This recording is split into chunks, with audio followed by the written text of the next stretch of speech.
Mga kapatid, ang humiliya po ngayong araw ng Martes pong ito ay hango po sa babasahin kong ito.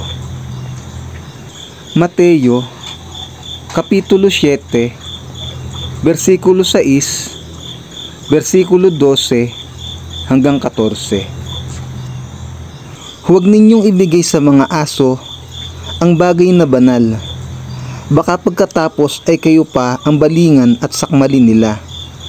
Huwag ninyong ihagis sa baboy ang inyong mga perlas, sapagkat yuyukuran lamang nila ang mga iyon. Gawin ninyo sa inyong kapwa ang nais ninyong gawin nila sa inyo. Ito ang buod ng kautusan at ng mga isinulat ng mga propeta.